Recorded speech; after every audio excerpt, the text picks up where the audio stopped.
김태현의 정치쇼 최고의 시그니처 코너다. 여의도 말을 제가 쉽습니다. 여의도 타짜 오늘 추석 연휴를 맞이해서 특별판 확대 편성입니다. 오늘은 네 분이에요. 원래 고정 멤버이신 김타짜가 지금 어디 있냐면 방콕에 있습니다. 네, 놀러 갔어요. 부러워요. 그래서 오늘 특별히 저희가 네 분으로 확대 편성했습니다. 장성철 공릉센터 소장, 윤태권 더모아 정치부석실장 고정 게스트고, 그리고 오늘 스페셜 2 김종혁 국민의힘 고양병 당협위원장, 서용주 더불어민주당 부대변인 나오셨습니다. 안녕하세요. 안녕하세요. 저 원래는 저희 장타짜 윤타짜로 가거든요. 두 분도 오늘은 김타짜 서타짜 이렇게 하겠습니다. 서타짜. 네, 좋지 않습니까? 좋습니다. 뭔가 이게 여의도 타짜. 밑장 빼기를 좀 해야겠습니다. 아, 좀 기분이 좋으세요? 그러다가 손목 잘립니다. 아 지금 오늘 오한마 가져올까요? 야 좋은데 오늘 분위기. 예. 살벌한데요. 손목 나오고 밑장 나옵니다 지금. 오늘 제가 말씀드렸듯이 문자 이벤트 저희 있거든요. 문자 보내주시는 분들 추첨해서 10분 주유권 드립니다. 네, 주유권. 3만 원 주유권. 오. 아, 뭐 하루에 30만 원 막 씁니다, 저는. 네. 제가 해보니까 남의 돈 쓰는 게 좋아. 막 하는 거예요. 황은영님, 정치쇼 들으면 부모님 만나러 가는 중입니다. 고령의 엄마라 빨리 보고 싶네요. 3818님, 경북 풍기 가는 길이에요. 평소 여의도 타짜 얘기를 남편에게 많이 했었는데 드디어 같이 듣네요. 듣는 동안 저와 남편의 의견 다툼이 없길 바라며. 아, 다르시네요. 성향이 좀 다르시구나. 한 분은 1번, 한 분은 2번을 찍으시는 분이에요. 아, 3번이 또는 4번일 수도 있겠구나. 그렇죠. 모두 즐거운 추석 보내시길 바랍니다 하셨고, 승근님 타짜 2시간 한다면서요. 언능 듣고 싶어요. 저보고 말 많이 하지 말고 타짜를 빨리 진행하라. 이런 얘기인 것 같아요. 오늘은 추석 특집이니까 이거부터 해보죠.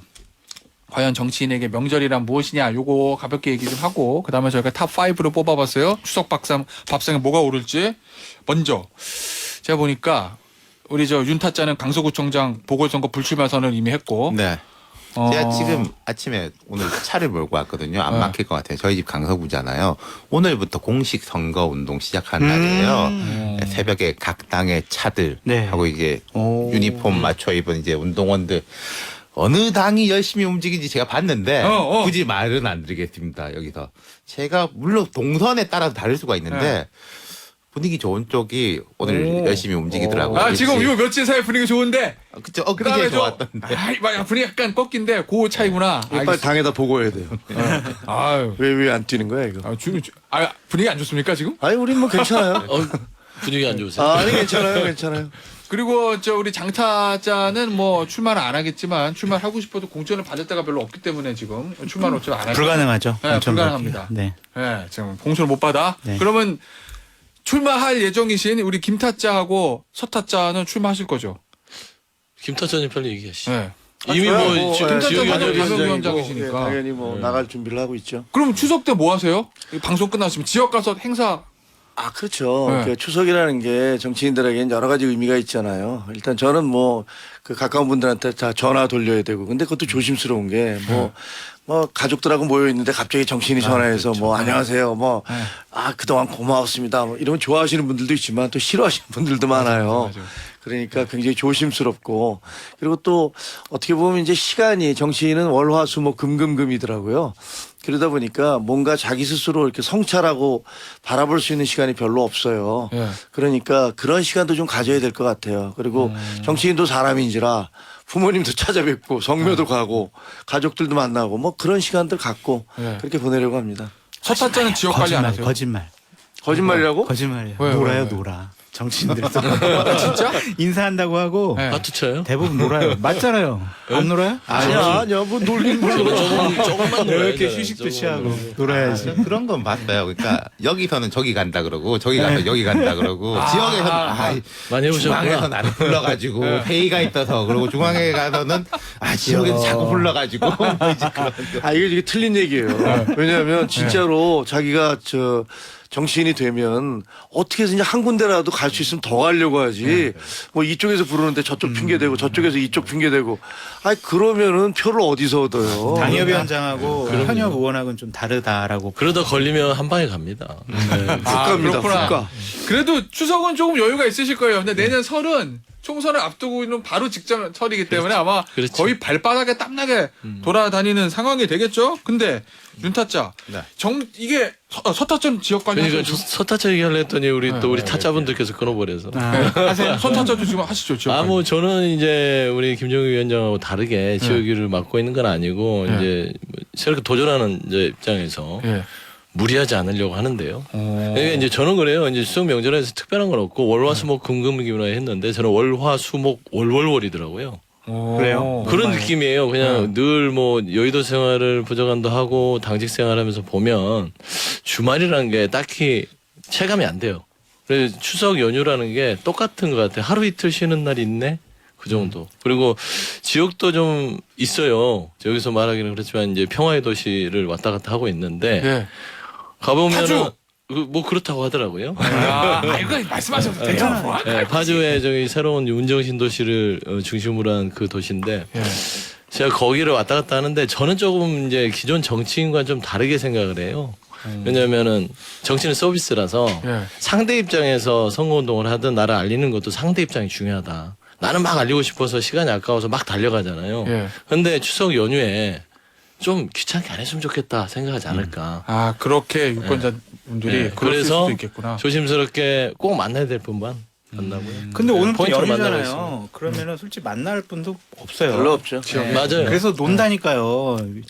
놀지 않아요. 만나서 놀아요. 놀고 만나서. 싶어요. 만나서 놀지. 이번 추석 연휴는 예년하고 다른 점이 한 가지는 보여요. 뭐냐면 지금 정치권 엄청 뜨겁지 않습니까? 사실 이때는 터지기 직전이야. 뜨겁다 못해서. 기업들도 바쁘거든요. 국정감사, 네. 우리 회장님, 뭐 부회장님, 사장님, 뭐 증인 출석 네. 아무 걱정이 없어요.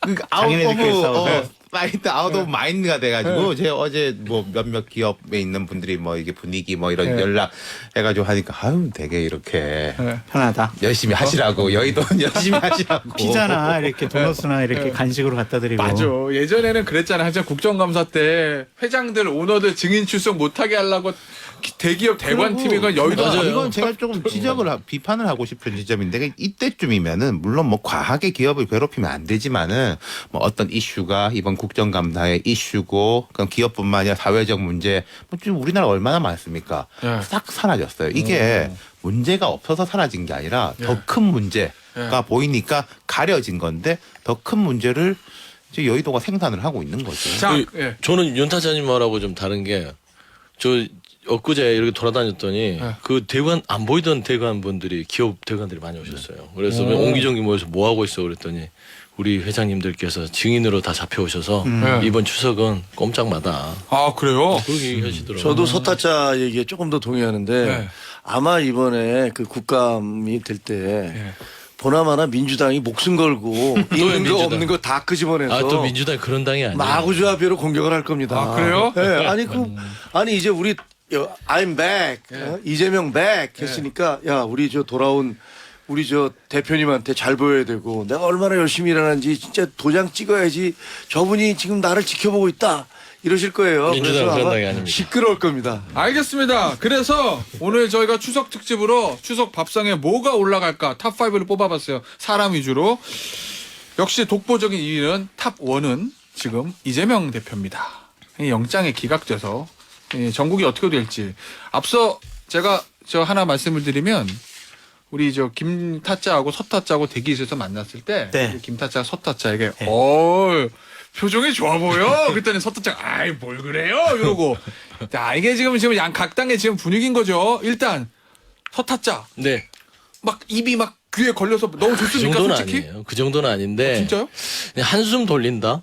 한숨 뭐 그 돌린다. 정도 수준 같아요. 그러니까 사람이- 속된 말로 와 죽을 뻔했다, 죽다 살아났다 이런 느낌. 아니 뭐 그럴 수도 있지요. 왜냐면은 초유 사태잖아요. 뭐 제1야당 대표가 구속의 갈림길에 있었고 뭐 이 부분에 있어서 만약에 구속이 됐다라고 했을 때는 이것도 당내에서 수습하기가 쉽지 않았을 거예요. 물론 이제 뭐 기각이 된 부분에 있어서도 내용이 남아 있지만 그래도 기각이 되는 게 훨씬 낫잖아요. 당 입장에서는. 네. 그리고 추석 밥상에 올라가는데 야당 대표가 구속됐으면은 사람들이 그 밥상에 뭐라고 하겠어요.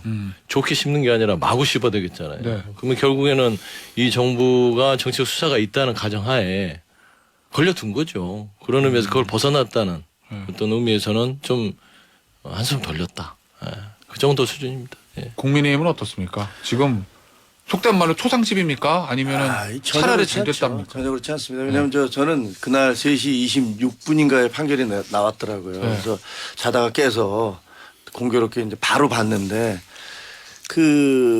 제가 놀란 건 기각이 됐다라는 사실 자체도 놀랍지만 그 판사님께서 그 기각의 사유로 밝힌 그 논리의 정합성이 너무 부실하다. 이런 면에서 저는 상당히 놀랐어요. 앞뒤가 안 맞는 말씀을 계속 하시더라고요. 논리적으로 이 사람은 증거인멸을 했던 그런 경험이 있다. 그러니까 상습성이 있다는 거죠. 근데 이번에도 그 증거인멸이 일부 보이지만 지도가 있었던 거 보이지만 그렇다고 해서 이게 문제가 될 정도는 아니다. 이게 도대체 무슨 소리지? 뭐 도저히 이해가 잘 안 되고 백현동 부분에 있어서는 또 일부 인정이 된다. 그렇지만 구속할 정도는 아니다.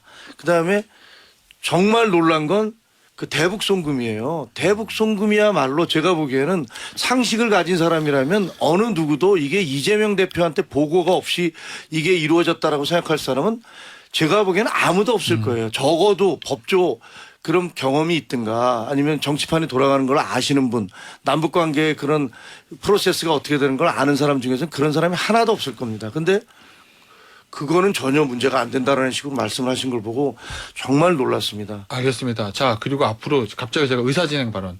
우리 서타짜고 김타짜는 본명을 불려드려요. 그래요. 왜냐하면 출마를 하셔야 되기 때문에 네. 우리 들으시는 청취분들이 이름을 쏙쏙쏙 우리 지역에 출마하고 싶은 누구누구가 나왔네. 요게 돼야 됩니다. 네, 게스트를 감사할 생각하는 따름입니다. 게스트를 생각하는 센스가 저희 있으세요 마음. 역시. 역시 김태현의 정치쇼. 잘합니다. 저는 최고. 잘해요. 네. 서영주 부대변인 김종혁 당협위원장 이렇게 제가 저는 불러드릴게요. 그냥 오늘은 웃기만 할게요. 네. 두 분 말씀 많이 시키세요. 정말요? 네, 씨 웃기만 묻어가시려고? 하고. 그러면 안 되지 또.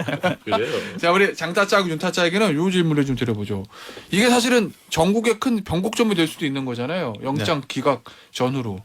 어쨌든 발부가 안 되고 기각이 됐어요. 이게 어떤 변수가 될까? 이 이후로 영장 기각 이후로 정치권에는 어떤 변화가 생길까? 단기적하고 장기적인 게 좀 다르겠죠. 단기적으로는 뭐 우리 쭉 이야기하는 것처럼 당연하게 이제 이재명 대표는 기사회생, 영국문턱까지 갔다가 돌아온 거지 않습니까? 국민의힘은 뭐 분위기가 안 좋고. 근데 우리가 뭐 보통 그런 말 하잖아요. 영장 기각 여부하고 뭐 유무죄는 다르다. 그리고 불구속 수사의 원칙은 지켜야 된다. 뭐 이게 공자님 말씀을 하는데 근데 그게 아닌 것처럼 판을 막 키워 놓은 게 정치권. 그리고 한동훈 장관 같은 경우에도 막 과하게 이야기를 했잖아요. 스스로 이제 판돈을 올려놨기 때문에 잃는 돈도 크다. 뭐 그게 이제 첫 번째고 장기적으로 볼 때는 이제 이재명 대표가 재판 받으셔야 되잖아요. 네. 그것도 이번 건도 불구속 기소하겠지. 기소할 거 아니겠습니까? 그럼 재판이 한 2개, 3개 이렇게 되는데 그게 겹쳐지면은 이른바 뭐 법원 리스크, 검찰에서 이제 법원으로 이제 넘어가 버리는 거 그런 문제는 여전히 남아 있는 거죠. 그리고 국민의힘은 저는 요 말씀 드리고 싶은 게 체포 동의안이 가결됐을 때는 전 국민의힘이 괜찮아 보이더라고요. 말 조심하라. 아끼자. 우리도 이제는 긴장해야 된다. 였는데 영장이 기각되고 난 뒤에는 전 되게 실망스러웠어요. 그 이게 판넬 또 등과 말씀하시는 뭐 거예요? 호떡집에 불 난 듯이 뭐 판사가 뭐 어쩌고 그 대포까지 나서가지고 그 체포 동의안이 가결됐을 때 스탠스를 지켰으면 훨씬 좋을 건데 국민의힘이 막 이렇게 이야기하면 할수록 저는 국민의힘이 졌구나. 라는 인식을 사람들한테 심어준다는 거죠. 왜 그런지 좀 이해가 안 돼요. 알겠습니다. 장타짜는 어떻게 봅니까? 저는 당분간 국민의힘이 민주당에게 전국 주도권을 뺏길 이벤트만 있어가지고 이 상황을 어떻게 반전시킬 수 있을까라는 생각이 들어요. 그러니까 장관 인사청문회 때 장관 후보자들 두드려 맞을 거예요. 그리고 이균용 대법원장과 관련해서는 민주당이 임명동의안을 부결시킬 가능성이 높아요. 그리고 강서구청장 보궐선거에서 국민의힘이 질 가능성이 높아요. 그리고 국정감사에서는 이제 1년 동안 윤석열 정권에서 잘못했던 일들을 민주당 의원들이 계속 지적하고 공유할 거예요. 부정적인 이슈만 계속 국민의힘이 쌓여 있어요. 이거를 뭘 가지고 반전을 할 것이냐. 대통령 영국 프랑스 가서 외교 성과 이거 가지고는 힘들어 보여요. 지금 국민의힘 지도부가 이것을 돌파할 어떤 능력을 갖고 있느냐, 다른 이벤트와 이슈를 갖고 있느냐. 그래서 향후에 자칫 잘못하면 예산안 정국까지 하반기 전국의 주도권을 민주당에게 뺏길 가능성이 높아 보인다. 그래서 좀 걱정이 되는 부분이 있고, 민주당 같은 경우에는 송갑석 전 최고위원의 빈자리를 누구로 채울 것이냐가 전 제일 궁금해요. 그게 이명으로 갈 거냐, 친명으로 갈 거냐. 예, 아니면 비워두고 그냥 쭉 갈 거냐. 그게 바로 바로미터가 될 것 같거든요. 자, 비명계들 다 단두대에다 올려가지고 다 처단해라고 할 건지. 아유, 그래도 내가 이제 구속 안 당했으니까 화합해가지고 같이 가자라고 할 건지 좀 그게 되게 궁금하거든요. 제가 조금 부연하고 싶은 게 저 동의하면서 항상 이제 좋은 것 위에 나쁜 게 따라오고 나쁜 게 뒤에 좋은 게 따라오잖아요. 민주당이 지금까지 이제 문제였다면은 야당인데 강해. 힘자랑하는 것 같아.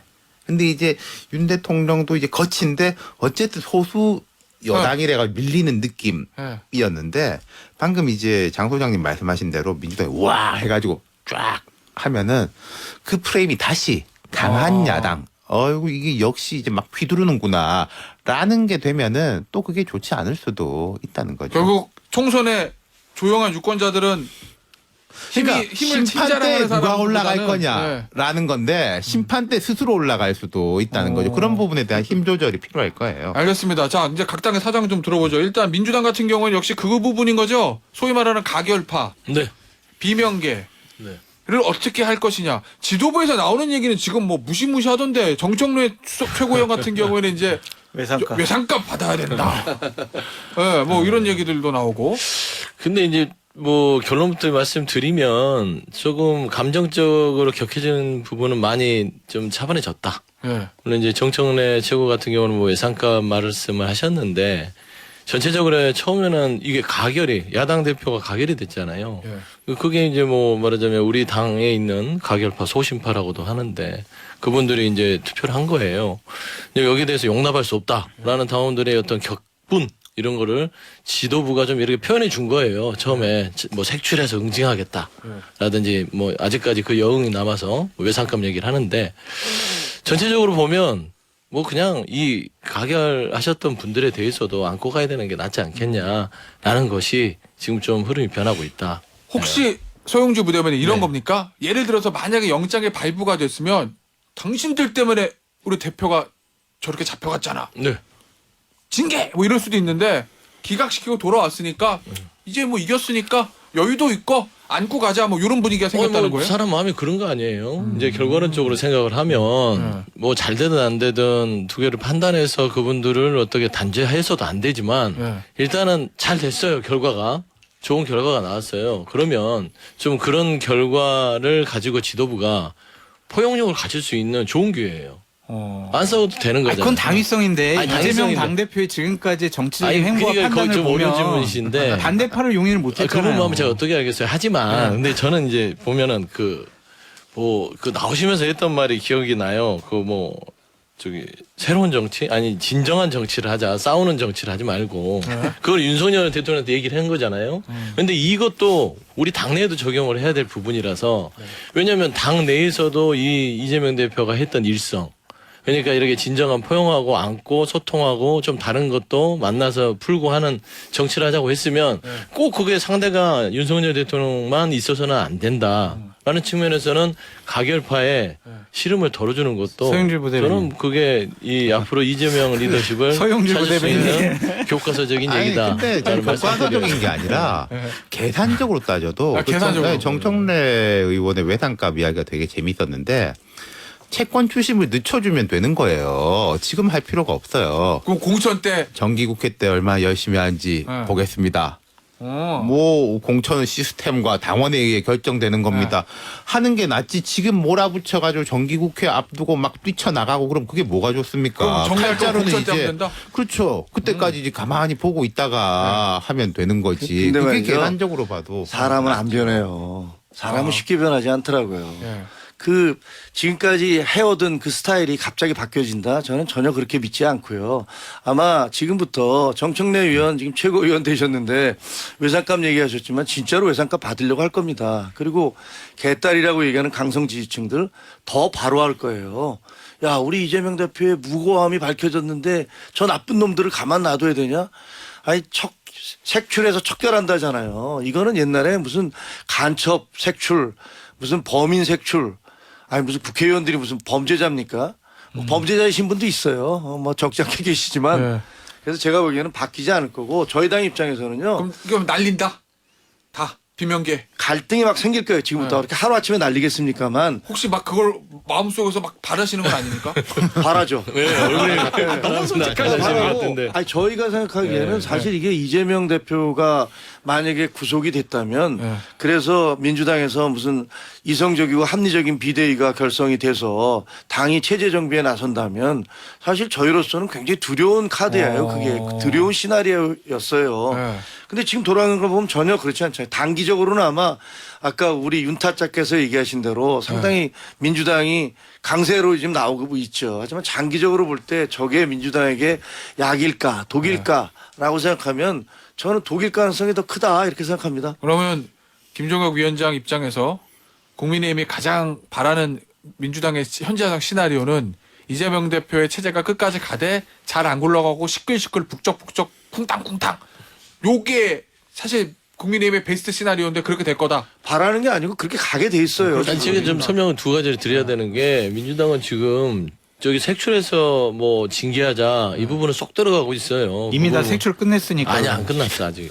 그리고 끝났다 하더라도 징계가 불가능하다. 두 번째는 외상값 얘기를 하는데요. 가족들끼리 밥상에서 좀 의견이 있다고 해서 가족한테 식구한테 외상값 받습니까? 그러니까 이제 그런 감정적인 부분들은 여기서 이제 끝낼 것 같아요. 그냥 근데- 좀 지켜보죠. 추석 끝나면 이제 더 다시 언제 그랬냐는 듯이 또 이렇게 서영주 부대변님, 밥상머리에 앉을 것이다. 서영주 그런 거지. 부대변님, 근데 가족하고 식구한테 정치 생명을 끊어버리겠다 막 이런 표현을 해요. 그러니까 좀 이게 그 저기 성격 급한 형이 있는 것 같아요. 원래 근데 저희가 문제는 그 형이 안 바뀌어요.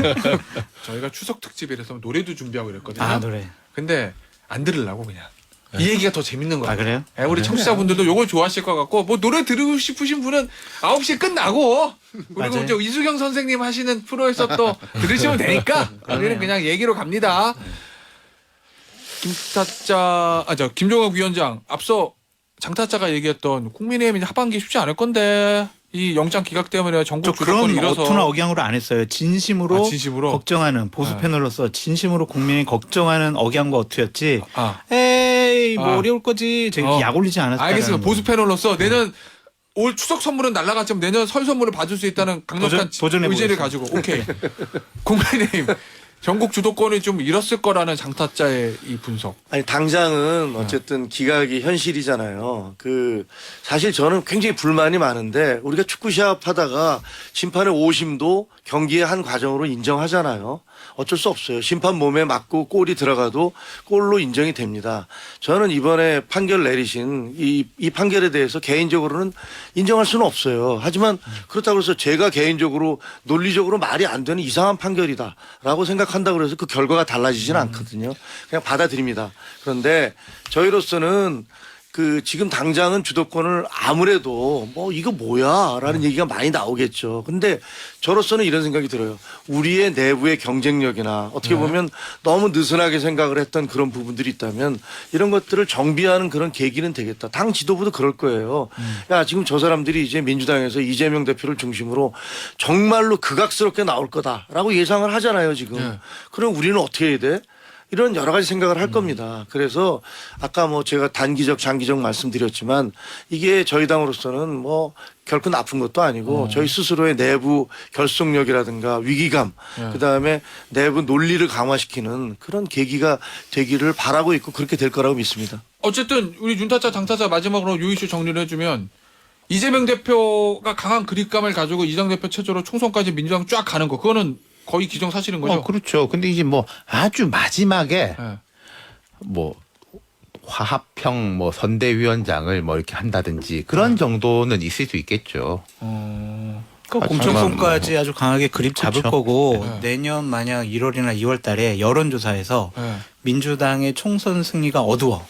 파주 같은 경우도 소용주 부대변인이 나갔는데도 힘들어. 이런 여론조사가 나오면 본인은 뒤로 빠지고 2020년처럼 아니 2016년처럼 16년에 문재인 당시에 네. 대표가 했던 것처럼 잠깐 뒤로 물러났다가 비대위원장이나 아니면 선대위원장 체제로 선거 치를 가능성은 있는 것 같아요. 그러면 사실은 이런 건가요? 이재명 대표가 그 당시에 문재인 대표처럼 이번에 영장 기각 단식과 영장 기각 사태를 겪으면서 당에 대한 강한 그립감과 장악력이 있으니 내가 좀 빠졌다 들어와도 당을 장악하는데 문제가 없어 이 생각하고 뒤로 잠깐 빠질 수도 있다. 총선에서 만약에 패배를 하고 다수당이 안 되면 이재명 당대표는 바로 당대표 그만둬요. 그러니까 당대표 며칠 더 하는 게 뭐가 중요하겠어요. 그것도 빠질 수도 총선 있다. 승리 가능성을 조금이라도 높이는 게 중요하죠. 저는 알겠습니다. 요새 모르겠어요. 총선의 승리 기준을 어느 정도로 두는지 모르겠지만은 저는 그게 약간 모자라도 이재명 대표가 안 물러날 것 같아요. 다수당 자리를 뺏긴다라는 전망이 나와도 끝까지 잡고 간다.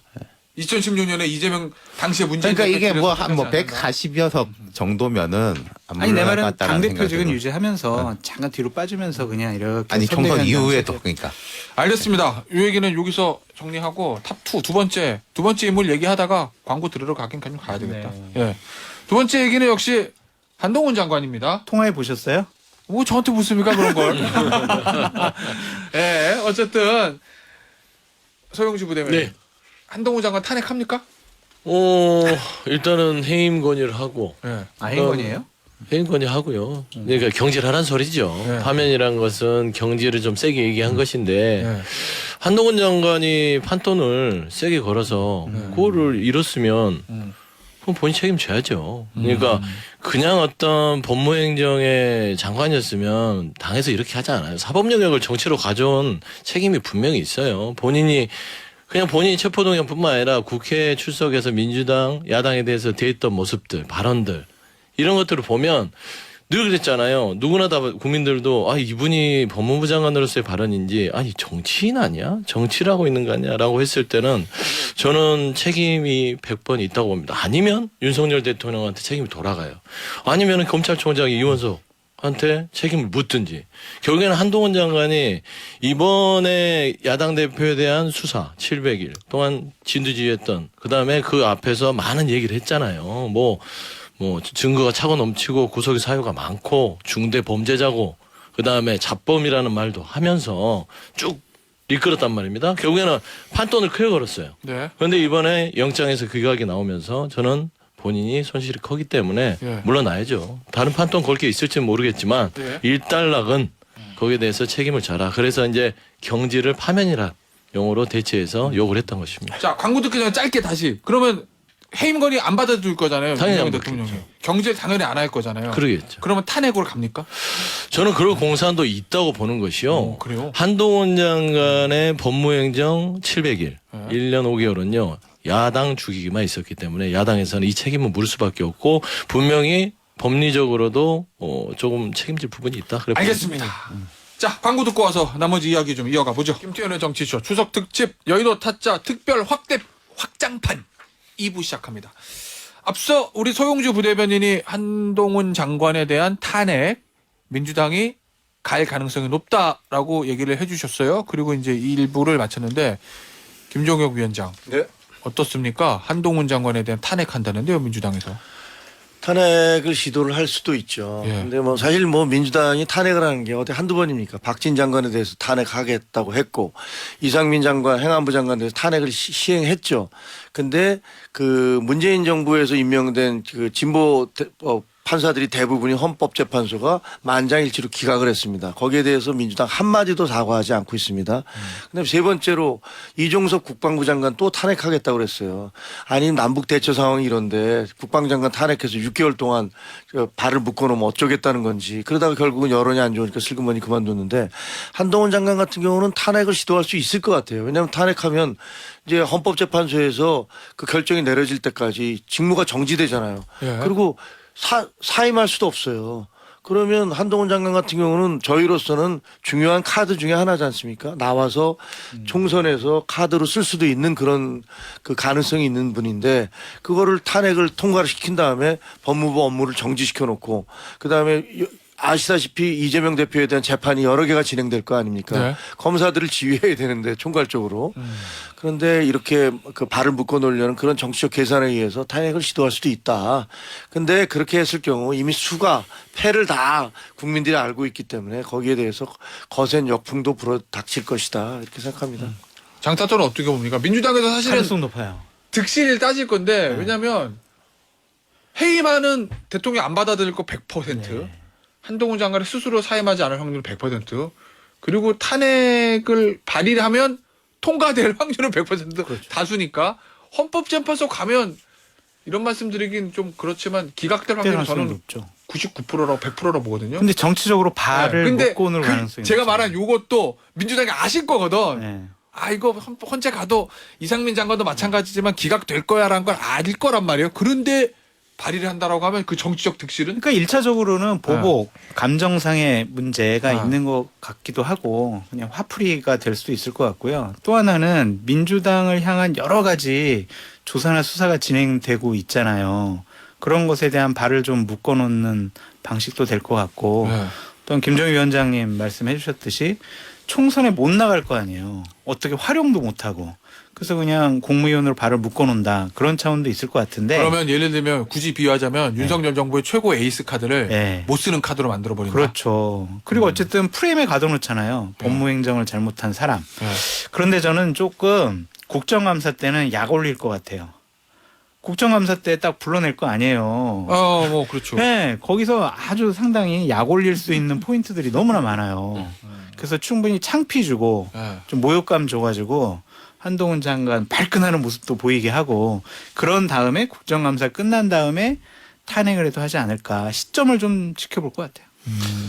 저는 좀 다른 각도에서 보면 한 장관 본인이 한번 좀 생각을 해볼 필요가 있을 것 같아요. 한동훈이라는 사람이 여권 입장에서 볼 때는 잘 드는 칼. 나가면은 이제 막 야당 의원들 막 면박 주고 장관인데도 그러고 야당 입장에서는 되게 얄미운데 근데 뭐가 이제 똑똑해가지고 우리가 늘 당해 그런 식 이미지였는데 이번 영장 기각을 전후로 해가지고 그런 부분에 대한 손상이 갔다. 잘 드는 칼이 아니라 뭐 말은 센데 뭐 없네. 이렇게 된 것에 대한 그 한 장관이 타격을 입었다면은 본인의 타격의 면에서 그런 점일 거예요. 그걸 어떻게 회복할 거냐에 대한 고민이 필요할 거다. 탄핵 그거 어떻게- 하냐 마냐라는 건 네. 조금 부차적인 것 같아요. 어떻게 회복해요 그거를? 전 글쎄요. 뭐 본인이 생각이 많겠지만 이걸 저는 민주당을 더 공격해가지고 네. 점수를 딴다. 그것보다는 다른 방향으로 하는 게 낫지 않을까 싶어요. 서영주 부대변인 앞서 김종혁 위원장하고 장타짜가 분석한 한동훈 장관의 발을 묶어 놓기 위한 에이스 카드를 못 쓰는 카드로 만들어 놓기 위한 총선 전까지 그 계산 맞습니까? 솔직히. 그런 계산도 들어가 있죠, 당연히. 전체적으로 있다. 보면은 이 일련의 과정이 이게 탄핵을 반드시 이거를 인용을 하겠다라고 뭐 표면적으로는 얘기를 하나 속내 계산은 여러 가지가 있는데 한동훈 장관이 그동안 했던 것들 그러니까 이 민주당에 대한 발언들이 너무 도를 넘어선 게 많았어요. 뭐 조롱하고 뭐 말하자면 민주당 야당은 당신들은 잠재적 범죄자야 이런 말까지 서슴없이 했잖아요. 추미애 전쟁. 그렇죠. 옛날에 예, 옛날에도 뭐 그랬지만 하여튼 여러 가지 그렇게 말씀하세요. 뭘 또. 훅 들어오시네. 그러니까 일단 한동훈 장관은 법무부 장관으로서 기존의 국무위원의 태도와 어떤 발언들은 아니었다. 결국에는 이 사법부의 수장이 아니라 말하자면 정치 영역에 들어와서 윤석열 대통령에게 칼처럼 굴었단 말이에요. 그러면 결국에는 정치 안에 본인이 들어왔으면 정치적 책임이 이제 남았다라는 차원에서 정치 책임을 묻는 거예요. 그러니까 이 탄핵이라는 부분들은 두 가지가 있어요. 좀 좋게 얘기하면 앞으로 법무부 장관 그다음에 국무위원 한 사람들은 정치적에 들어오지 마. 잘못 들어오면 이렇게 해임건의안 되고 탄핵 당할 수 있어. 본연의 임무만 수행했으면 좋겠어요라는 거를 남기자는 측면이 있고요. 그다음에 두 번째 보면 패가망신할 수도 있다. 저는 왜 그러냐면 함부로 판돈 걸지 마. 판돈이요.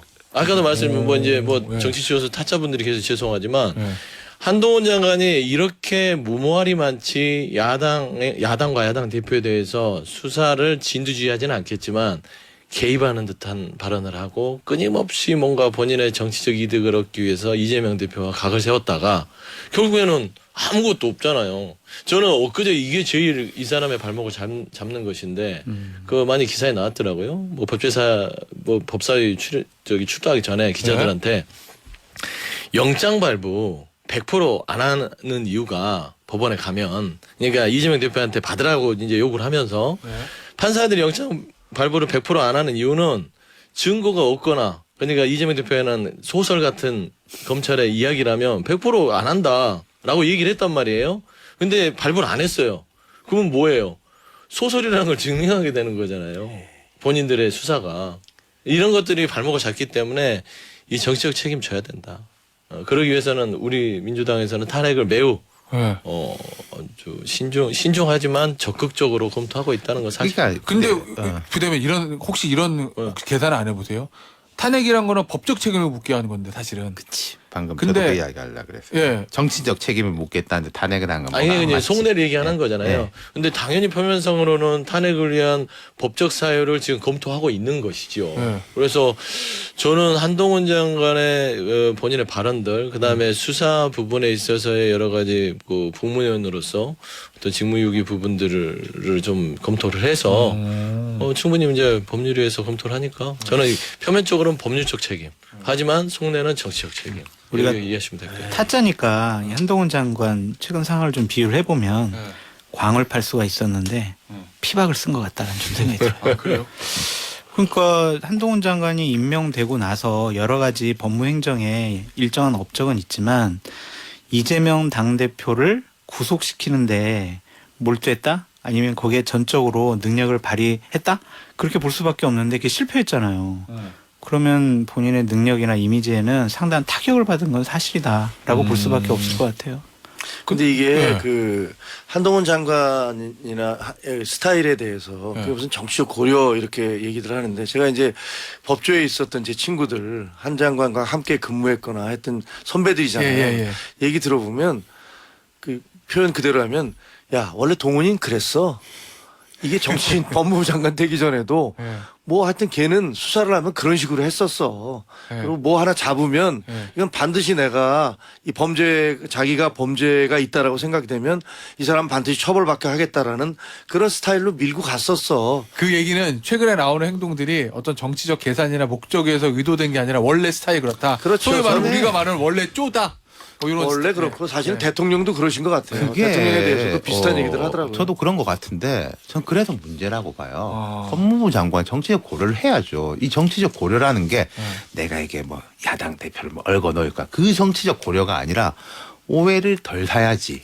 뭐 예컨대 그럼 그 얘기는 나의 개인적인 영달을 위한 정치적 고려가 아니라 그 전자도 정부직 그게 공무원으로서? 나의 영달하고도 관련되는 아. 거예요. 나의 이미지가 올라가고 우리 정부의 지지율이 올라가고 그 다음에 어떤 뭐 야당을 야당 입장에서는 자기들한테 공세가 오더라도 그게 아니야라는 식으로 이야기 포장할 수 있는 그런 정치적 고려가 늘 필요한 거죠. 그런 부분이. 근데 민주당이 아까 말씀드릴 때 이제 장기적으로 보면 저는 똥볼을 찰 거라고 생각을 해요. 만약에 탄핵건으로요? 네. 아니 그러니까 그 이재명 대표의 기각 이후에 앞으로 이제 뭐 여러 가지 무리수를 둘 거라고 생각을 하는데 그 중에 하나가 탄핵이라고 생각을 해요. 만약에 한동훈 장관에 대해서 탄핵을 강행을 하면 그것도 뭐 당장에는 눈앞에서 자기들이 와 이겼다 우리가 정치적 계산을 했을 때 쟤를 묶어놓고 에이스 카드를 날려버렸다 이렇게 생각할지 모르지만 만약에 그거를 정말로 시도했을 경우에는 그것 자체가 민주당이 장기 레이스에서 찬 똥볼 중에 하나가 될 것이다. 참고하겠습니다. 생각합니다. 그 얘기는 윤타짜가 매일 얘기하는 그 얘기인가요? 예, 연장선 근육 자랑하면 안 된다, 힘 자랑하면 안 된다. 그리고 한 장관도 보세요. 네. 처음 인사청문회 때부터 뭐 3M, 이모, 그다음 뭐 술자리 이런 공격에 대해서 역공을 할 때는 되게 빛이 났어요. 네. 근데 지금 이제 이 영장 기각의 요 1년의 과정은 막 공격하는 과정이었잖아요. 장관이 가가지고 이제 막 되게 오랫동안 읽고 뭐 네. 줄줄이 읽고 그러면은 허점이 나타날 수밖에 없는 거예요. 그러면은 여기에서 벌충하겠다고 공세를 더 강한다? 그럼 뭐 어디서든지 저는 구멍이 날 가능성이 매우 높다. 뭐 예컨대 홍준표 시장이 뭐 좀 험한 이야기를 하던데 뭐 서울구치소에 사형수도 모아놨다. 뭐 행여나 네. 그런 거는 안 된다 말씀드리고 싶어요. 알겠습니다. 요 얘기는 여기서 마무리하고 다음 주제를 좀 보죠. 선거가 있습니다. 보궐선거. 사실은 저희 같이 방송하는 사람 입장에서는 보궐선거가 여러 지역에 있는 게 좋은데 딱 한 지역 있어요. 강서구청장. 일단 각 당의 상황부터 보죠. 어디부터 갈까? 여당부터 가겠습니다. 김종욱 위원장. 예. 이깁니까? 강서구청장. 이기죠. 예. 라고 저는 얘기를 해야죠. 너무 솔직하신 거 아니에요? 아니, 누가 알겠습니까? 사실 그거는 민심이라는 게 어떻게 변할지 모르기 때문에 어떻게 변할지 모르는데 지금 그 지역을 보면은 뭐 우리 쪽에서는 안철수 그 의원 그다음에 무슨 정진석 나경원 비대위원장 나경원 또 뭐 전 원내대표 뭐 이런 분들이 총 출동해서 그리고 보면 지역별로요 국회의원들 현역 의원들을 또 이렇게 할당을 좀 했더라고요. 동별로 말이죠. 네, 동별로 당신이 이동을 좀 책임지셔. 뭐 이렇게 얘기를 했고 그런 걸 보면 이제 저희로서는 총력전을 피고 있는 게 사실이에요. 그리고 그 지역이 이제 충청도 분들이 많기 때문에 그 정진석 전 비대위원장이 가신 거는 아마 그런 의미가 있겠죠. 그래서 최선을 다해서 노력을 하고 있는데 사실 뭐 귀책 사유가 이게 뭐 저는 그 김태우 전 강서구청장이 그 공익제보자라는 걸 알고 있지만 그럼에도 불구하고 판결에 의해서 우리 때문에 지금 선거를 치르게 된 귀책 사유가 있기 때문에 그래서 저는 그 이전에 다른 방송에 나와서 우리가 안 나갔으면 좋겠다 뭐 이런 얘기를 했었는데 근데 어쨌든 본인의 어떤 의지가 워낙 강하고 만약에 본인이 나가겠다고 무소속으로 뛰쳐나가겠다고 했을 경우에 참 여러 가지 난감한 상황을 고려할 때 그냥 그래 어쩔 수 없다라고 간 것 같은데 쉽지 않은 상황이에요. 싸움이 쉽지 않은 건 맞아요. 서용주 부대변인은 지금 네. 민주당 선은 분위기 좋습니까? 강서구청장. 분위기가 뭐 선거를 원래 파는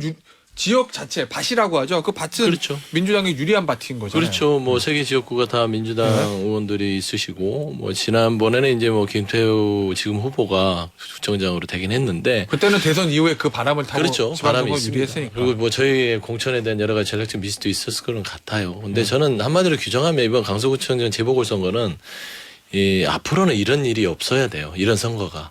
그러니까 유권자를 무시해도 이렇게 무시하면서 가는 선거를 하면 양당 정치 자체에서는 정말 이거는 국민들 무시하는 거예요. 그러니까 예를 들면 김태우 후보를 본인이 귀책 사유를 해서 대통령이 갑자기 사면을 해서 설마 했는데 설마인 후보를 국민의힘 후보로 다시 해서 지금 선거를 치른단 말입니다. 강서구민이 우습습니까? 라는 생각이 들어요. 저는 강서구에 살지 않지만 국민 한 사람으로서 제가 똑같은 거예요. 대통령이 파면이 됐는데 아니면 탄핵을 당해서 갔는데 그걸 사면복권을 해서 다시 출마를 시켜요. 뭐 이제 헌법상은 맞지는 않지만 그런 느낌인 거예요. 국민들한테 강요하는 거예요. 근데 그거는 정치가 아니에요. 어거지죠. 그래서 저는 말하는 건 윤석열 대통령이 공천한 바는 없겠지만 국민의힘은 너무나 큰 판돈을 걸었다. 그러니까 이거는 정말 감정적 판돈이다. 그리고 따지고 보면 한동훈 장관까지 다 같이 추석 밥상에 올려놓으려고 했던 거예요. 근데 전 이 부분은 다 실패할 것으로 보고 있습니다. 자, 강서구 유권자. 제가 어제 신문 기사를 보다가 그 처음 일보를 쓴 회사 그 기자들하고 후배들하고도 막 웃으면서 이야기했는데 병상은 아니지. 어쨌든 이제 그 입원실에 있던 이재명 대표가 강서는요. 라고 이제 그러게 하진 않았고. 이게 제목을 이제 그렇게 제목을 뽑아가지고. 했었죠. 그 대한민국 정치사에서 그냥 획을 언어잖아. 이제 박근혜 전 대전은요? 대통령이 옛날에 테러 당했다가 그것도 사실 직접 들은 사람은 없어요. 유정복 당시 대변인이 나와가지고 라고 말씀하셨다. 라고 하니까 그걸 뭐 안 믿을 도리가 있습니까? 하여튼 그게 이제 그때 안 그래도 한나라당이 열린우리당한테 우세했는데 대전은 밀리고 있었어요. 주요 지역 중에. 근데 대전조차도 뒤집히게 만들었는데 하여튼 그게 생각이 나가지고 막 웃었는데 민주당이 유리하죠. 여러모로 뭐 여러 가지 쭉 말씀하셨는데 여러 조건들에서 유리한데 저는 지난번에도 그 말씀을 드렸는데 국민의힘이 많이 진다고 했을 때 뭐 그렇게 썩 나쁘지는 않을 수도 있다. 밀리겠죠. 밀리는데. 그러니까 그거는 원래 불리한 데서 졌으니까. 그것뿐만 아니라 원래 이제 울고 싶을 때 뺨을 때려줘야지 울 수가 있는데 좀 뭘 바꾸는 계기가 그리고 당내 뭐 비주류라든지 이런 쪽의 이야기도 듣고 민생 이쪽으로 갈 계기가 되는 거죠. 만약에요 이긴다고 생각해 보시죠. 이렇게 무리하게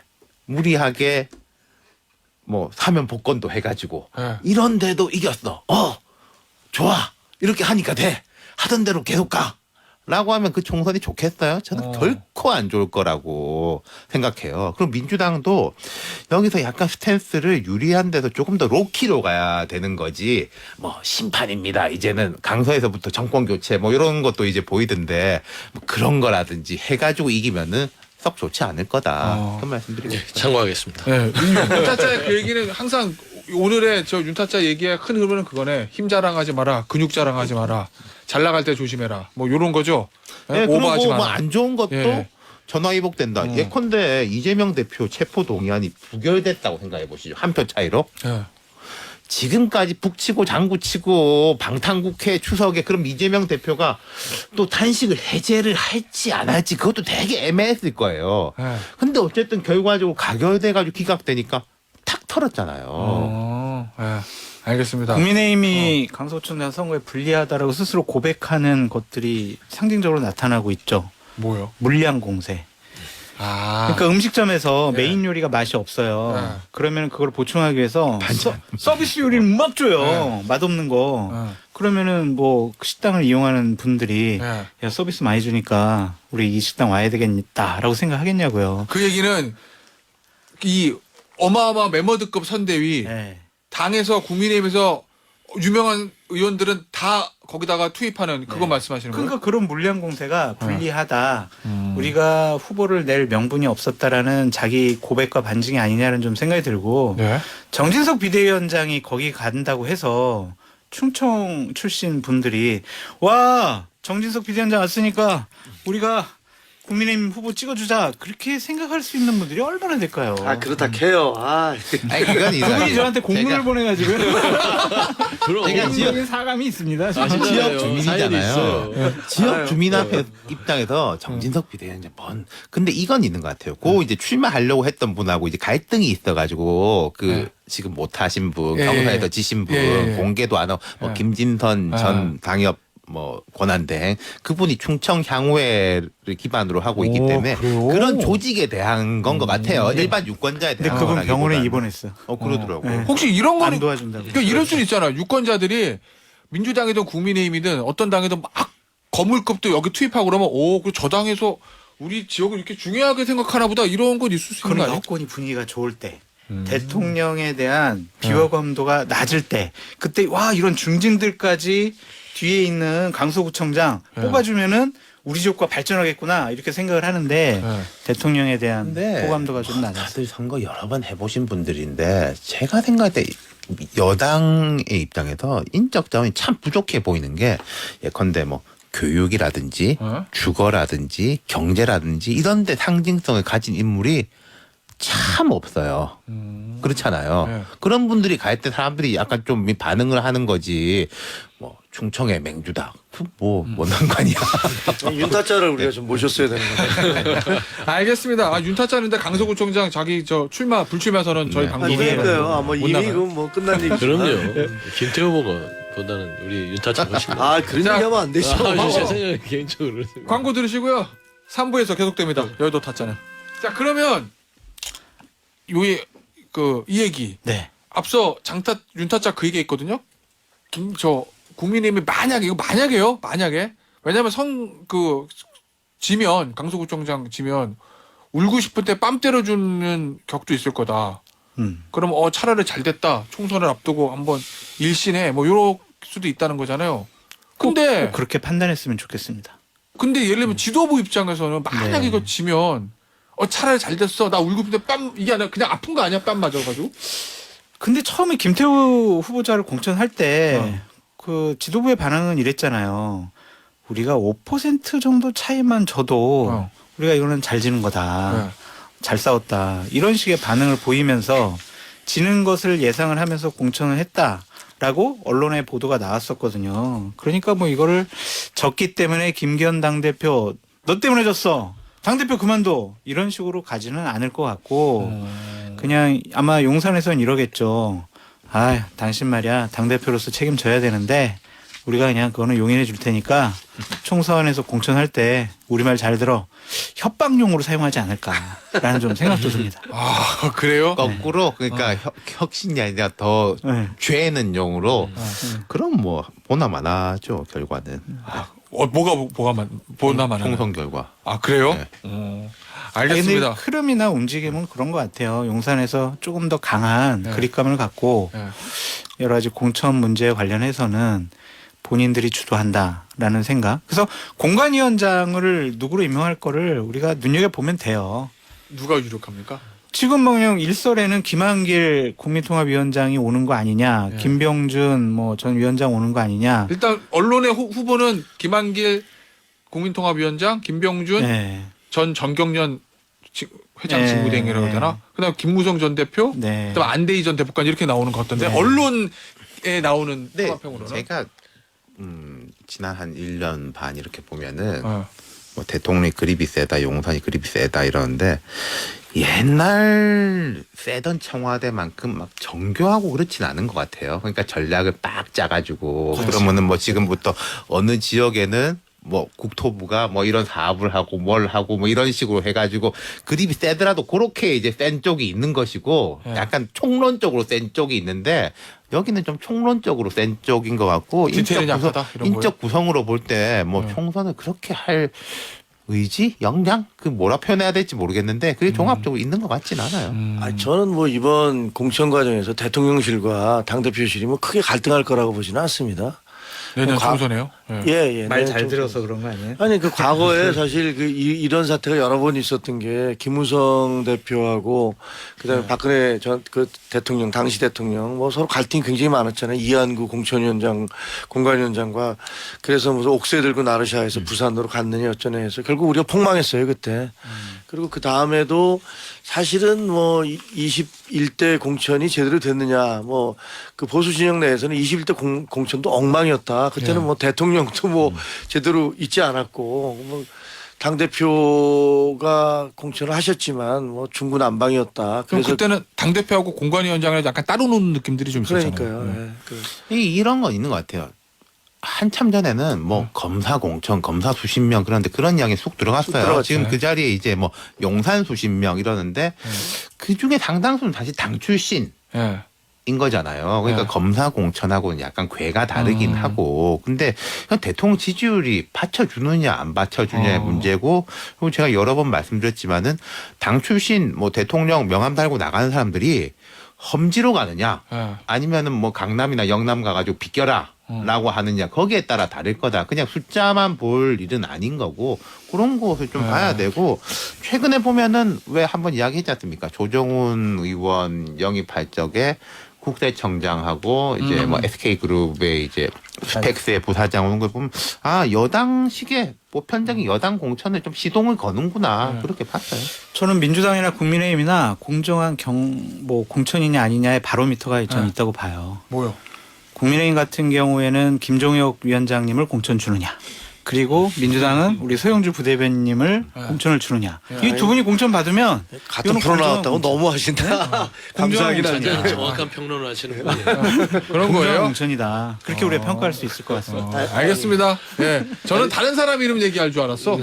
예를 들면 민주당 같은 경우에는 이상민 조홍천 의원이나 이상민 가격파. 의원 공천 주느냐, 그리고 국민의힘 같은 경우 이준석 전 대표 공천 주느냐, 뭐 이런 거를 얘기할 줄 알았는데. 그러니까 예. 아, 제가 근데 이 두 분은 알기로는요. 꼭 받으셔야 됩니다. 그건 맞아. 그럼. 네네네. 그건 맞아. 제가 알기에는 저희 내부에서 이 공천과 관련해서 많이 노력하고 있어요. 당도 그렇고. 네. 그 예를 들면 조정훈 그 의원 얘기했지만 사실 조정훈 의원은 제가 한 2달 전쯤에 방송에 나와서 계속 조정훈 의원 왔으면 좋겠다라고 얘기도 했고 저도 당 지도부에 이분 좀 모셔갔으면 좋겠다라고 얘기하고 조정훈 의원과 개인전 얘기도 했지만 그 외에도 제가 알기에는 지금 다양하게 여러분들과 접촉하고 있는 걸로 알아요. 그래서 1차가 이제 이루어졌지만 놀고 있는 거 아닙니다. 당 지도부도 놀고 있는 거 아니고 나름대로는 그 새로운 공천 모습을 보이게 될 것이다라고 생각해요. 알겠습니다. 저는 개인적으로 김기현 대표가 안쓰러워요. 왜요? 왜냐면 근데 원래 여당 대표가 사실 좀 약간 안쓰럽잖아요. 안쓰럽긴 한데 세니까 너무 항상. 안쓰러워요. 그래요? 왜 그러냐면 네. 강서구 김태우 후보 낼 때 이제 패턴을 보면 보이잖아요. 네. 낼 때 민자, 처음에 민자. 반대했었어요. 네. 지도부도 그랬고 김기현 대표도 정치 오래 하신 분인데 이건 아닌데라고 했다가 어디에서 밀렸는지 모르겠지만 갑자기 됐잖아요. 그렇죠? 그리고 최근에 조정훈 의원 네. 지금 영입했잖아요. 인재영입 1호예요. 네? 김기현 대표 정치 오래 하신 분이거든요. 네. 1호가 맞을까 고민을 안 하셨을까요? 그래서 저는 이런 두 가지의 패턴을 보면 마음대로 못 하시는 것 같아서 참 안쓰럽고 짠하다. 알겠습니다. 네, 그런 생각이 들어요. 자, 시간이 없기 때문에 네 번째 주제로 넘어갈게요. 네 번째 주제는 요거예요. 후쿠시마 오염수. 네. 그러니까 왜냐면 사실 상반기 전국을 강타했던 주요 주제, 그러니까 전국 정치뿐만 아니라 국민 민생과 관계되는 문제기도 하죠. 근데 이 후쿠시마 오염수 문제가 추석 밥상에 올라갈까 말까? 제가 뭐 원래 애매하게 이야기하는데 후쿠시마 오염수에 대해서는 점점 낮아질 거다. 민주당한테는 오히려 안 좋아질 거다. 말씀 좀 그대로 아닙니까? 이재명 대표 처음 단시 시작할 때 와 후쿠시마 했는데 싹 사라졌어요. 지금 신문 지면에서 사라졌고 뭐 수산물이 어쩐다 이것도 사라졌고 또 상징적인 장면이 이재명 대표가 그때 욕 많이 먹었는데 중국 대사관저 가가지고 싱하이밍 대사 부국장 네. 손잡고 공동 대응하고 싱하이밍 막 훈계하듯이 이야기하고 이번에 한덕수 총리가 중국 갔잖아요. 아시안게임 개막식 때 그 중국 국가체육위원장인가가 영접 나왔고 그 옆에 우산 들고 있던 사람이 싱하이밍 대사였어요. 그리고 그 시진핑 주석하고 회담을 했지 않습니까? 네. 그 사진을 보면은 똑같이 서가지고 똑같은 자리에서 상석에 앉은 게 아니라 시진핑이 같이 앉아고 저 끄트머리에 싱하이밍 대사가 있었고 거기 후쿠시마에 후자도 안 나왔어요. 지금 저는 민주당도 다시 이 이야기 꺼낼 것 같지도 않아요. 그러한 것이 이제 아시안 게임의 이런 부분들. 그리고 이건 제가 약간 재미로 말씀드리는 건데 10월 1일 날 우리나라 축구 대표팀하고 중국 축구 대표팀이 8강전을 해요. 일요일에. 어저께 이제 두 팀 다 이겨가지고 근데 와 중국 팀 그 카타르하고 16강전 하는데 태클, 편파 항정 장난 아니던데 소림 축구? 이게 지난 동계올림픽 때 쇼트트랙에 편파 항정하고 약간 맞물려서 느껴진 지점이 있다. 10월 1일이면 시청률 되게 높을 거고 그리고 10월 1일이요 중국 정부 수립이에요.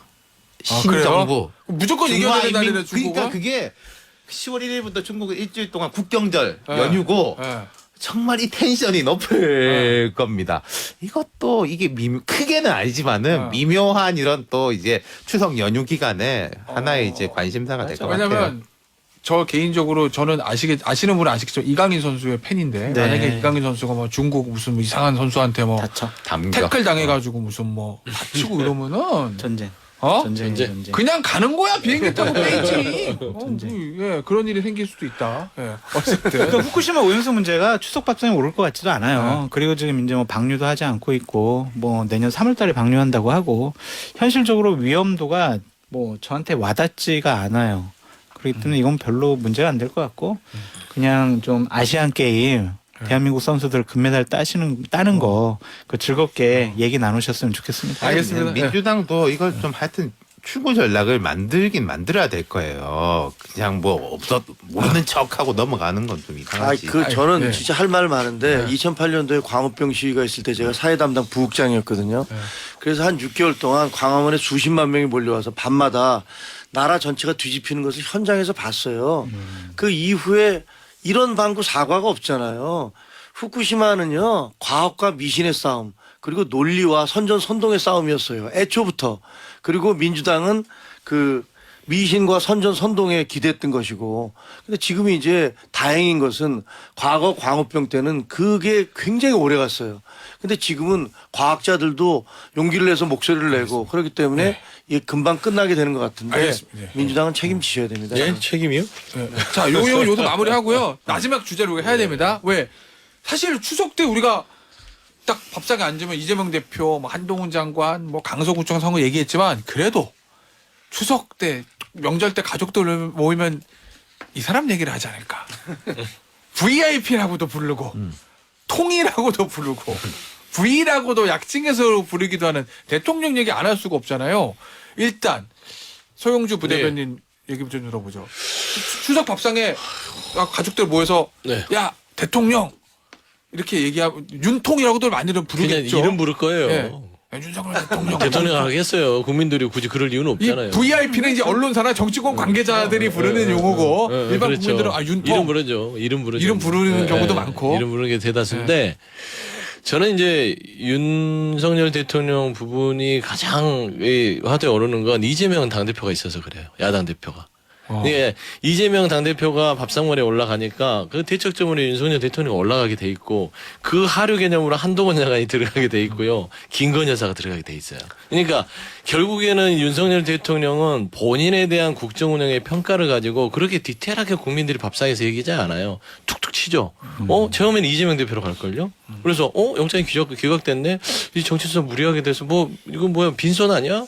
여기 그냥 너무 아무것도 아니고 감정적으로 휘둘르다가 이거 역풍 맞았네. 어떻게 윤통 이렇게 되다가 근데 윤통 말이야. 그 한동훈 장관은 말은 많았는데 뭐 별것도 없고 이제는 이제 못 믿겠어. 너무 깐죽대는 것 같아. 그런데 한동훈 장관의 수사가 뭐가 뭐 스타일이 오늘도 뭐 김종혁 위원장이 얘기하셨잖아요. 하나를 파면 끝까지 판다 하는데 근데 왜 대통령 배우자는 수사 안 하지? 이런 식으로 가는 거예요. 또 글로 가요? 아니 밥상에서는 이제 이런 식의 얘기를 하면서 이렇게 얘기를 하는 게 정치 분야. 하지만 제일 큰 거는 경제예요. 야, 너 사과 한 알에 얼마에 샀니? 5천 원이야. 4개 10,000원에 샀어? 오, 나는 3개 10,000원에 샀는데. 야, 못 먹겠다. 한 박스에 40만 원짜리 사과가 나왔다더라. 진짜요? 이런 거예요. 그러니까 야 먹고 사는 문제 신경 안 쓰고 맨날 윤석열 대통령은 정치 얘기만 하고 외국 나가서 뭐 한대? 외교부 장관이야? 뭐 이런 식으로 얘기를 할 수도 있는 거예요. 국민들은. 제일 중요한 건 이제 추석 이후에는 경제의 시대가 온다. 왜냐하면 이제는 체감이요. 이제 아주 이게 국민들이 견딜 만큼 수준을 넘어버렸어요. 뭐 환율도 그렇죠. 그다음에 지금 기름 저도 넣고 왔는데 기름값 엄청 올랐습니다. 그죠? 그다음에 장바구니 물가는 말할 수도 없어요. 그런데 아무것도 안 하고 있는 느낌을 준다라는 측면에서는 저는 이제는 뭐 정치적인 부분에 있어서는 나름 윤석열 대통령께서는 타격이 있고요. 하지만 경제적 측면은 타격이 아니라 심각합니다. 회복이 안 돼요. 장기간에. 이게요. 사실 김종혁 위원장 문재인 전 정부도 5년 만에 정권을 내준 가장 큰 원인들 중에 뭐 부동산 문제 뽑잖아요. 그렇죠. 결국 네. 이제 경제 문제 때문에 맞습니다. 높은 지지도가 있었음에도 불구하고 정권을 내준 건데 지금 말씀하신 대로 경제가 아주 좋은 건 아니니까. 아주 좋은 게 아니라 안 좋죠. 안 좋은 건 사실이고 그 사과 뭐 배 이런 거 과일값 더구나 이제 뭐 이번에 비 많이 내리고 해서 굉장히 올랐잖아요. 당장 장바구니 물가 보면 한숨 내쉬는 거 당연해요. 그리고 저도 이제 일산 시장에 가서 그 인사드리러 갔더니 어떠세요? 그랬더니 장사 너무 안 돼. 뭐 이런 말씀들 하시더라고요. 그러니까 뭐 정말 가슴에 와닿더라고요. 근데 이게 뭐 아시다시피 경제라는 게 오늘 좋았다 내일 나빴다 한 달 전에 좋았다 한 달 뒤에 나빴다 이럴 수는 없는 거예요. 근데 이 큰 흐름은 이게 변명 같습니다만 어쨌든 문재인 정부의 소득주도 성장부터 시작해서 구조가 좀 잘못 짜여진 데다가 그 이후에 우크라이나 전쟁 이후에 여러 가지 어떤 그 세계 경제 하락세가 있는데 거기다가 이제 지금 저는 기대하기는 추경호 그 장관이 11월 이후에 상황이 상당히 올라갈 겁니다라고 계속 주장을 하시더라고요. 연말 가면은 이게 저희가 해왔던 것들을 대충 마무리하고 올라가게 됩니다라고 얘기를 하는데 만약에 그 말이 틀린다면 저희는 굉장한 타격을 입게 될 거예요. 근데 그 말이 맞다면 그러면 이제 우리로서는 여러 가지 할 말도 생기는 거죠. 사실은 이런 여러 가지 과정들을 극복하고서 이제 하반기에 올라가고 있습니다. 1년 지나서 이렇게 얘기할 수가 있을 것 같은데 저는 뭐 그렇게 바라고 있습니다. 저는 이제 허영주 부대변인 말씀 동의를 하는데 이런 것 같아요. 국민들이 대통령이 뭐 하나하나 뭐 한다고 해서 해결된다라고까지는 기대를 하지 않는다고 봐요. 하지만 아닌데, 뭐. 대통령이 어디에 집중하고 있느냐, 뭐에 관심을 기울이냐라는 건 바로 몸에 와닿지 않습니까? 근데 경제도 안 좋은데 뭐 고개 숙이고 열심히 하는 모습을 보이면은 그래 뭐 대통령이 뭐 한다고 이게 되는 문제는 아니지. 아까 말씀하신 뭐 우크라이나 전쟁 이까지 가지는데 경제는 안 좋은데 계속 딴 이야기하고 뭐 흉상이 어쩐다, 이념이 제일 중요하다 이러면은 확 열받고 더 가는 거죠. 그러니까 지금 바로 수치를 어떻게 하는 것보다 여권에서 할 수 있는 건 국민들에게 그걸 보여주는 거예요. 열심히 하고 여기에 집중한다라는 걸 보여줄 수 있느냐 없느냐가 제일 큰 거죠. 그거는 하려면 할 수 있잖아요. 알겠습니다. 장타짜 할 얘기 없어요. 1분 남았어요. 네. 제가 얘기를 하면은 네. 비판할 것 같아가지고 얘기를 안 하려고 했는데 추석이라서. 그래요? 네. 근데 많은 분들이 되게 어려워하고 힘들어하고 있으니까 대통령께서는 그 서민들과 민생의 어려움을 좀 살펴주시는 행보를 했으면 좋겠다라는 예. 생각이 듭니다. 알겠습니다. 아직 장타짜가 내년 설 선물을 그냥 기대를 보내고 있습니다. 아니 뭐 간만에 나왔더니 제 얼굴 봐서 많이 봐주신 것 같은데. 알겠습니다. 오늘 저 추석 특집으로 꾸며본 여의도 타짜 특별판 여기서 마무리하겠고 끝곡으로 앞서 소용주 부대변인님 픽하신 노래 들었으니까 이번에는 김종혁 위원장님이 픽하신 노래 나훈아의 고향 가는 배 우리 클로징 시간에 들려드릴게요. 오늘 여의도 타짜는 여기까지입니다. 감사합니다. 네, 감사합니다.